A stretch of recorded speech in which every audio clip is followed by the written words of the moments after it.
വിശുദ്ധ ഖുർആൻ്റെ ഒരു പിന്നെ സത്യവിശ്വാസികളുടെ സ്വഭാവമായി പഠിപ്പിച്ചെന്ന് വെച്ചാൽ അത്താഴത്തിൻ്റെ സമയത്ത് ഒബിൽ അസ്ഹാരുഹും ഇസ്തഗ്ഫിറൂൻ. അത്താഴത്തിൻ്റെ സമയം എന്ന് പറഞ്ഞാൽ വെറും ഭക്ഷണത്തിൻ്റെ സമയം മാത്രമല്ല, ഭക്ഷണം കഴിച്ചിട്ട് ഒരു 50 ആയത്തോളം സമയം റസൂലുള്ളാഹിക്ക് ഉണ്ടെന്ന് പറഞ്ഞല്ലോ. ആ സമയം ശരിക്കും നമ്മൾ ഇസ്തിഗ്ഫാറിനും അതുപോലെ തന്നെ പിന്നെ പ്രാർത്ഥനയ്ക്കും ദുആകൾക്കൊക്കെ പ്രത്യേകിച്ച് ഉപയോഗിക്കേണ്ട സമയം കൂടിയാണ്. സാധാരണ ആളുകൾ 50 സമയം ഉണ്ടെന്ന് പറയും, പക്ഷേ ഒന്ന് ചിലപ്പോൾ കിടക്കാൻ വേണ്ടി ശ്രമിക്കും.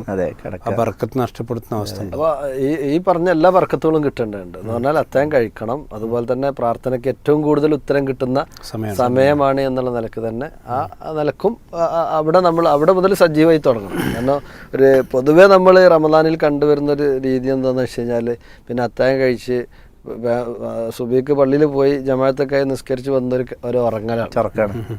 പിന്നെ 11 മണിയൊക്കെ കഴിഞ്ഞിട്ട് എണീക്കുള്ളൂ. അങ്ങനത്തെ ഒരു സംഭവം അല്ല. റമദാൻ എന്ന് പറഞ്ഞാൽ ഉറങ്ങി തീർക്കാനുള്ള മാസമല്ല, ഇബാദത്തുകളുടെ മാസം. മാത്രമല്ല മുഹമ്മദ് മുസ്തഫ സല്ലല്ലാഹു അലൈഹി വസല്ലം പറഞ്ഞത് കാണുക, ഈ ഉമ്മത്തിന്റെ ബറക്കത്ത് അല്ലാഹു സുബ്ഹാനഹു വ തആല സംവിധാനിച്ചിട്ടുള്ള അതിന്റെ പ്രഭാത സമയത്തിലാണ്.